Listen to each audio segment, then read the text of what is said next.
Hello my dear students, today in front of you I am going to take most important maths lecture video of standard 7th lesson number 3 SCF and LCM. And you know that I already completed half part of the lesson, means up to SCF. है ना. In practice set 12 we saw that two types of method, that is a division method and one is prime factor method. Okay. In question number 1 so many questions I solved and remaining I given for homework to you. And in question 2 also only 2 problem I solved and remaining 1 is for you for homework purpose. And now we are going to start the second part of this lesson, that is a least common multiple, that is LCM. ठीक है. LCM और LCM में actually क्या फ़र्क है. ठीक है. SCF में हम क्या करते थे, only we are taking out the prime factor, उसके बाद जो कॉमन फैक्टर्स रहते थे पेयर ऑफ नंबर में से वही निकालते थे. सिर्फ हम क्या निकालते थे बेटा, कॉमन फैक्टर. ठीक है. बट लीस्ट LCM में क्या करते हैं, कॉमन फैक्टर तो निकालते ही है, but along with common factor we have to include the non common factor also. कौन सा फैक्टर, नॉन कॉमन फैक्टर और अनकॉमन फैक्टर भी कह सकते हैं. समझ में आया. ये होता है हमारा लीस्ट कॉमन फैक्टर. ओके. और SCF में हम क्या लेते थे, सिर्फ कॉमन फैक्टर हम लेते थे और जो भी कॉमन फैक्टर आता था हम उसे मल्टीप्लाई करते थे. That will be the answer of our SCF. ठीक है. अब SCF में LCM में क्या करेंगे कि दोनों टाइप के फैक्टर्स लेंगे. जो भी कॉमन फैक्टर है सबसे पहले हम कॉमन फैक्टर निकलेंगे और उसके बाद जो अनकॉमन फैक्टर है उसको भी साथ में ले लेंगे. वो कैसे, देखिए. SCF में मैंने किस टाइप के मेथड बताया था, हॉरिजेंटल मेथड हम कर सकते हैं या तो vertical method. Right student. But अगर नंबर जो है, जो भी आपको क्वेश्चन में नंबर्स दिए रहेंगे, अगर वो नंबर स्मॉल है तो आप of course you can use a horizontal method. ठीक है. बट अगर नंबर्स बड़े रहते हैं तो आप try to solve by vertical method only. ठीक है. तो just like I am taking one example and that example I am doing by using both the two method. ठीक है. जिससे हम क्या फाइंड करेंगे, LCM फाइंड करेंगे. ठीक है. सपोज मैंने लेती हूँ example, suppose I am rating 16 and 8. तो सबसे पहले हम हॉरिजेंटल मेथड देखेंगे. इसका हॉरिजेंटल मेथड में किस टाइप में सॉल्व किया जाता है और नेक्स्ट पार्ट में हम देखेंगे वर्टिकल मेथड किस तरह सॉल्व किया जाता है. मीन्स दोनों भी मेथड से आंसर करेक्ट आते हैं, बट अगर इस तरह छोटे नंबर्स दिए रहे तो आप हॉरिजेंटल मेथड का यूज़ करो, वर्टिकल मेथड का नहीं करोगे. अगर बड़े नंबर होते हैं तो ऑफकोर्स आप यूज़ कर सकते हो मीन्स वर्टिकल मेथड. ठीक है. तो अब हम 16 निकालोगे, 16 का फैक्टर्स निकालो. तो 16 कौन से टेबल में जाएगा, ऑफकोर्स हमें पता है prime number we are going to start from 2, 3, 5, 7 and so on. तो सबसे पहले 2 में ही देखना पड़ेगा हमें. 2 के टेबल में 16 जाता है कि यस, हाउ मच टाइम्स 2 8 जा, तो 2 8 जा लिख लीजिए. ठीक है. अब 8 जो है, 2 जो है प्राइम फैक्टर है, बट 8 प्राइम फैक्टर है क्या, no it's not a prime factor. So हमें इसका भी फैक्टर निकालना पड़ेगा ना. तो क्या करेंगे, इक्वल टू लिखोगे, 2 को एज इट इज़ लिखोगे, मल्टीप्लाई इसका फैक्टर, ये कौन सा 2 के टेबल में जाएगा, कितना 2 4 जा. Right student. अब देखो 4 तो प्राइम फैक्टर नहीं है, तो again we have to take out the factor of 4 sorry. तो 2 इंटू 2 इंटू 4 किस में, 2 इंटू 2. अब आप देख सकते हो ये जो पूरे नंबर से प्राइम फैक्टर है, means this is our last answer. ठीक है. अब वर्टिकल अरेंजमेंट में भी देख सकते हैं. वर्टिकल अरेंजमेंट में क्या करना है, let us take out the 8 factors also. पहले 8 का भी निकालेंगे. ठीक है. तो 8 का क्या आएगा, 2 इंटू 4 जा 8. फिर से 4 क्या है, बिगर नंबर मीन सॉरी ये प्राइम फैक्टर नहीं है, सो इसका भी फैक्टर्स निकालो, 2 इंटू 2 जा. Now stop here because we already get the prime factor of 16 and 8. Right student. अब हम क्या करना है, इसका क्या फाइंड करना है, हमें LCM फाइंड करना है.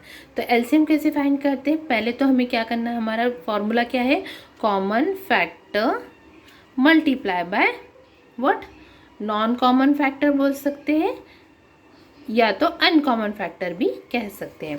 अब कॉमन फैक्टर यानी जैसे हमने SCF में फाइंड किया था, कॉमन फैक्टर कैसे किया था हमने, क्या करना है, हमें सर्कल करना है. 16 के अंदर 2 कॉमन है, सॉरी 16 का 2 और 18 का 8 का 2. See one of the pair is common, so you have to write only one time. Understood. अब ये फिर से 2 2 देखो सेम आ रहे हैं, तो ये एक और पेयर मिल गया हमें 2. ठीक है। अब और आ रहा है कि यस एक पेयर और आ गए 2, तो ये भी 2 लिख दीजिए। ठीक है। अब देखिए, अब हमें क्या करना है, जो बचा हुआ नंबर क्या है यहाँ पे 2, जो बचा हुआ नंबर 2 है उसे क्या कहते हैं, नॉन कॉमन फैक्टर। वो कॉमन दिख रहा है कि इसमें नहीं, इसमें कुछ बचा है नहीं, इसमें सिर्फ क्या बचा है 2, तो उसको डैश कीजिए, मतलब हमको मल्टीप्लाई बाय अनकॉमन फैक्टर यहाँ पे 2 है।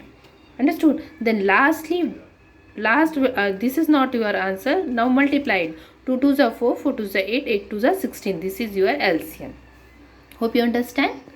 okay, so now vertical arrangement method से करके बताती हूँ। vertical arrangement में just you have to like this way, you have to do the symbol, then 16 और किसका निकालना है फैक्टर 8 का। of course we have to start from 2, 2 8s are 16, 2 4s are 8, 2 2s are 4, 2 1s are 2, है ना। we have to stop here when the 1 is coming division.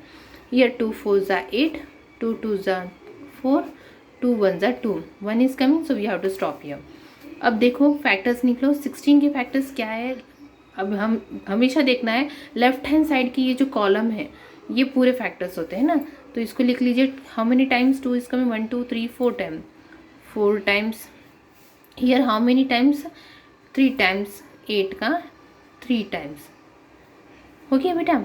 अब क्या करना है, हमें एलसीएम निकालना है। तो same formula, LCM means common factor multiply by uncommon factor. तो कॉमन फैक्टर क्या है यहाँ पे 1 पेयर 2, यहाँ पे भी दोनों में से 2 आए, यहाँ में भी दोनों में से 2 आए, और अनकॉमन को डैश कर दीजिए और वो भी साथ में लिख लीजिए। अब मल्टीप्लाई कर दो, 2 2 4, 4 2 8, 8 2 16, राइट स्टूडेंट। ओके, अब दोनों मेथड में जब भी करोगे तो सेम आंसर आते हैं। So better to use the vertical method, it is easy for you. Okay, again one shortcut method is there.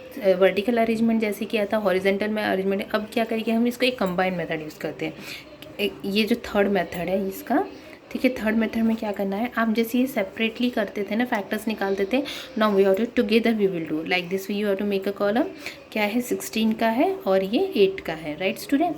अब क्या करना है, हमें 2 से करना है। इसको भी स्टार्ट करोगे 2 से। सो 2 8 जा 16 होता है, 8 जा 16 और 2 4 जा 8 होता है, राइट स्टूडेंट। अब क्या करना है, फिर से ऐसा करो। अब फिर से 2 के टेबल में 2 4 जा 8, 2 2 जा 4, राइट। अब फिर से करना है 2 2 जा 4 होता है, 2 1 जा 2 होता है, ठीक है। अब हम फिर से करोगे, क्योंकि हमें ये जो लास्ट आंसर है लास्ट में वो 1 मिलना चाहिए, ठीक है। मतलब सभी का जो कॉमन डिवाइज़र है हमें क्या मिलना चाहिए, 1 मिलना चाहिए। Okay, understood. सो 2 1 जा 2 और ये 1 एज इट इज़। तो देखो कॉमन डिवाइज़र हमें सभी का नीचे का जो कॉमन डिवाइज़र 1 मिला है, राइट। सो जो ये जो मिले हैं हमें कॉलम्स में, जो भी लेफ्ट हैंड साइड में आपको जो भी प्रोडक्ट मिल रहे हैं, ये प्राइम फैक्टर्स मिल रहे हैं, इस सभी को आप मल्टीप्लाई करोगे तो आपका आंसर 16 होगा। तो ये आपका एलसीएम होगा। 2 2 जा 4, 4 2 जा 8, 8 2 जा 16, understood. So you can use any type of method, ठीक है। 3 टाइप के मेथड बता दिए। एक तो हॉरिजेंटल मेथड यूज़ कर सकते हो, या तो वर्टिकल अरेंजमेंट मेथड यूज़ करते हो, and in your book like this way method is given to you. So if you want to apply this method, so I am going to teach with this method only. So let us see with this method. Third method I am going to start. So I wrote है practice set 13 का। देखो question number 1, find the LCM, ठीक है। तो क्या question दिया, 12 और 15 का। तो हम कॉमनली करेंगे इसको डिवीजन। तो हम ऐसे लिख लेते हैं, एक 12 और या 15, ठीक है। अब हम देखो प्राइम फैक्टर्स कहाँ से स्टार्ट होता है, 2 से। तो हम स्टार्ट करेंगे 2 का ही टेबल। 2 6 जा 12 होता है, ठीक है। बट 2 के टेबल में 15 जाता है कि बेटा, नहीं जाता है। If it is not going, okay, if a number can not divided, so leave as it is. समझ में आ रहा है मैंने क्या कहा। जैसे ये 2 का हमने प्राइम फैक्टर्स क्या था बेटा, 2 3 5 7 लाइक दिस में ना।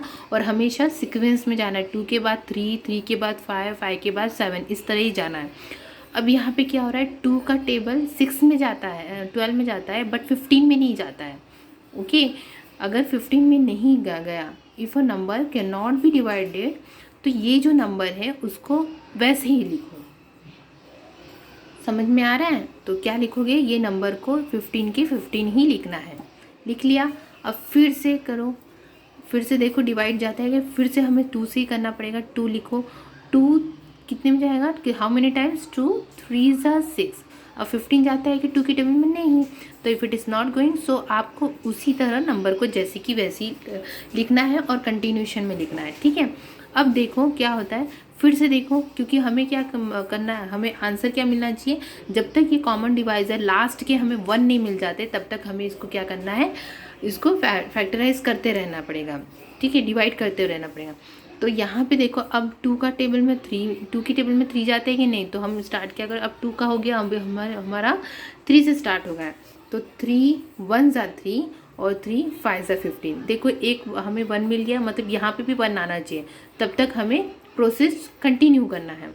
सो फिर से अब यहाँ पे देखो 3 की टेबल में 5 जाता है कि नहीं, तो इसको भी क्रॉस, मीन्स 5 के टेबल में देखो। सो 5 1 को 1 के टेबल में कोई टेबल नहीं जाता है, तो 1 एज इट इज़ लिखो। सो 5 के टेबल में 5 जाता है, यस 5 1 ज़ा। आगे हमारा लास्ट डिवाइजर्स जो है, कॉमन डिवाइजर 1 मिल गया, तो इसका एलसीएम आपको डायरेक्ट मिल जाएगा। एलसीएम हमें ये नहीं निकालने की ज़रूरत पड़ेगी, कॉमन फैक्टर और नॉन कॉमन फैक्टर ये निकालने की ज़रूरत नहीं है। अब डायरेक्ट हम क्या कर सकते हैं, ये जो आपका जो लेफ्ट कॉलम में जो भी नंबर्स आए हैं, मीन्स प्राइम नंबर्स आए, उन सभी को मल्टीप्लाई कर दो। तो क्या आएगा, 2 इंटू 2 इंटू 3 इंटू 5, ये जो नंबर्स है लेफ्ट हैंड साइड में, तो इसको क्या करना है, हमें मल्टीप्लाई करना है। तो मल्टीप्लाई कीजिए, 2 2 ज़ा 4, 4 3 ज़ा 12, 12 5 ज़ा 60, ये हुआ आपका एलसीएम। हैव यू अंडरस्टूड बेटा? Now next question again I am going to take, that is अब 18 का देखेंगे। नेक्स्ट क्वेश्चन क्या है आपका, 18 और 32 है, तो इसको भी इसी तरह सॉल्व करते हैं, ठीक है। तो कैसे, 18 लिख लीजिए और 32 लिख दीजिए।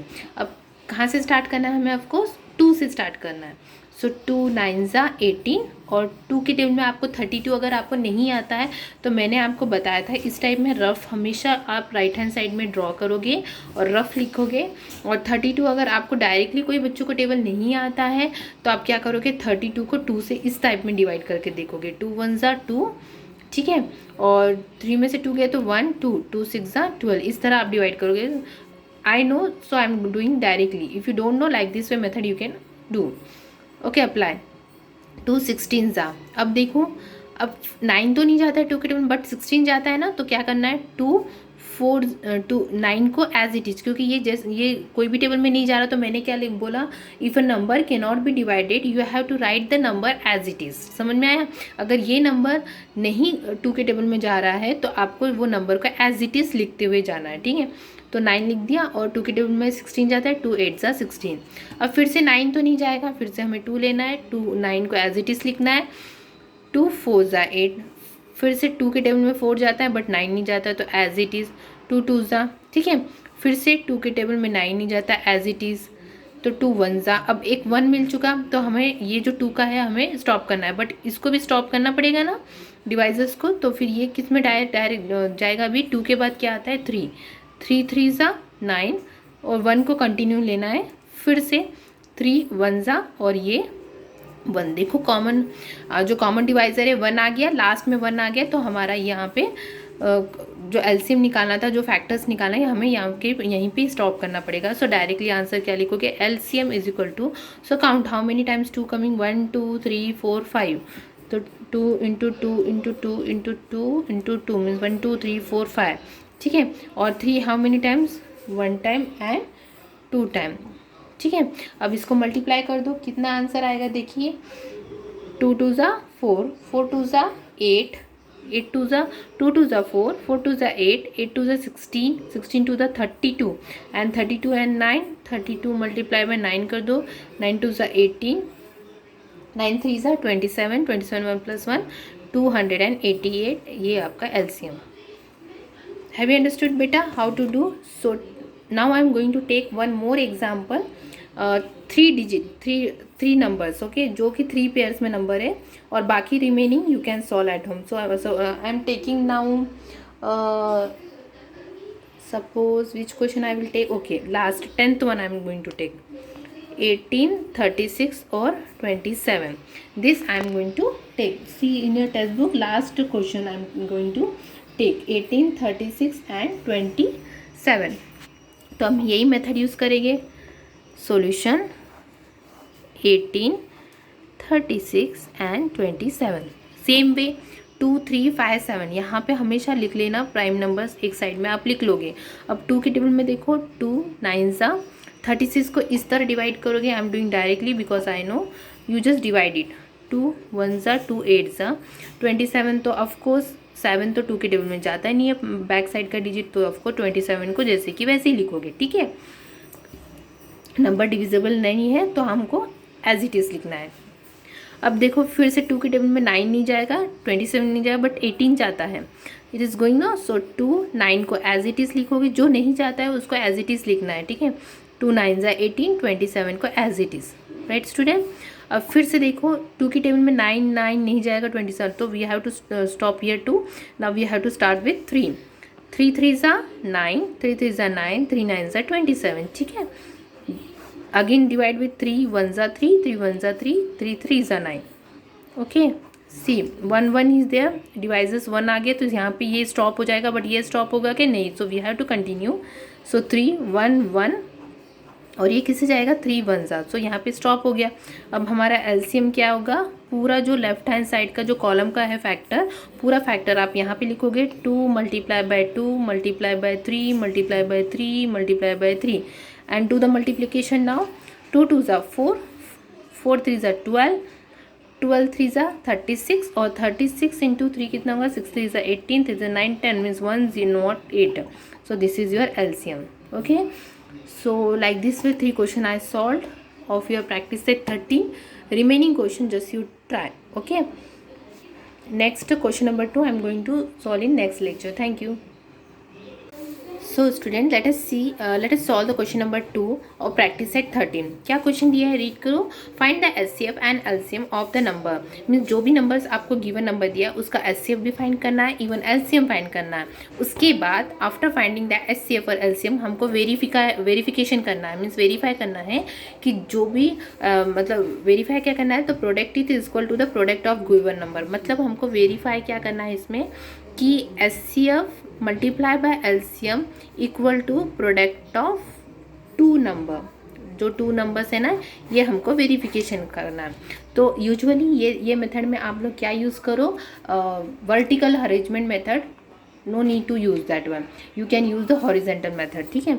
तो हम हॉरिजेंटल मेथड अप्लाई करते हैं 32 को, सो कितना आएगा 2 इंटू 16 ज़ा, सो 16 को अगेन मल्टीप्लाई 2 इंटू 2 8 ज़ा, this you know how to do, so yes right student, so 2 into 2 into 4 ज़ा, so 2 multiply by 2 into 2 into 2 into 2 over, so all the prime numbers are coming, मतलब ये 32 का हमारा मिल चुका, factors निकल चुका। अब 37 का निकालो, सी 37 is a perfect prime number, so it will go on the table of 1 only, तो 37 1 ज़ा 37, ये आपका निकल गया। अब हमें क्या फाइंड करना है, एचसीएफ, तो देयरफॉर एचसीएफ क्या लिख लेगा, एचसीएफ का हमने फाइंड किया था, एचसीएफ मीन्स सिर्फ कॉमन फैक्टर होता है, तो इनमें से कोई कॉमन दिख रहा है, no, so only 1 is common, nothing is there, so we have to imagine that 1 is there. So LCM क्या निकलेगा, एलसीएम मीन्स क्या होता है, कॉमन फैक्टर और अनकॉमन, जो भी कॉमन है वो भी निकाल लो और जो अनकॉमन है वो भी लिखना है। तो यहाँ पे कोई भी कॉमन नहीं, कोई भी अनकॉमन नहीं, कॉमन है लेकिन सिर्फ वो 1 है, तो हम पूरा नंबर लिखोगे, ये और ये दोनों पूरा लिखोगे। 2 multiply by 2, how many times of 2 is there, 1 2 3 4 5 times into 37। जब आप इसको आप टोटली मल्टीप्लाई करोगे, so after multiplication you will get 1184, ये आपका एलसीएम हो गया, ठीक है बेटा। ये एचसीएफ निकल गया, एलसीएम नहीं गया, बट मतलब हमारा half part of the question over हो गया। अब नेक्स्ट क्वेश्चन क्या है, हमें वेरिफिकेशन करना है, तो वेरीफाई करना है, मतलब हमें क्या करना है, वेरिफिकेशन करना है। किसका करना है कि product is equal to the product of given number, है ना। मतलब क्या करना है, जो एचसीएफ है इनटू एलसीएम है वो इक्वल होना चाहिए किससे, प्रोडक्ट ऑफ 2 नंबर्स, ठीक है, ठीक है। मतलब हमें ये वेरीफाई करना है, तो इसके लिए हमें क्या फाइंड करना है, प्रोडक्ट ऑफ 2 नंबर भी फाइंड करना पड़ेगा। So product of 2 number means 2 number क्या है यहाँ पे, 32 और 37, इसको मल्टीप्लाई करो। आपको तो पता है मल्टीप्लाई कैसे किया जाता है, 32 इंटू 37, है ना। हमेशा की तरह आपको रफ जो है राइट हैंड साइड में करना है, ठीक है। सो 7 2 ज़ा 14, 3 7 ज़ा 21, 21 22 मल्टीप्लाई 3 2 ज़ा 6, 3 3 ज़ा 9, 4 8 11, see what is the product is coming 1184, है ना। मतलब जब आप देखोगे तो ये वाला जो है एलसीएम 1 था और ये 1184 था, और जो प्रोडक्ट है वो 1084। मतलब क्या हो रहा है, ये दोनों इक्वल आ रहे हैं। It means that we verified that product of two given number is equal to the HCF multiplied by LCM. Okay, so hence we proved. Okay, remaining question of practice set 13, you just solve it, just practice it. If you are getting difficulty, then you can ask to me. Thank you.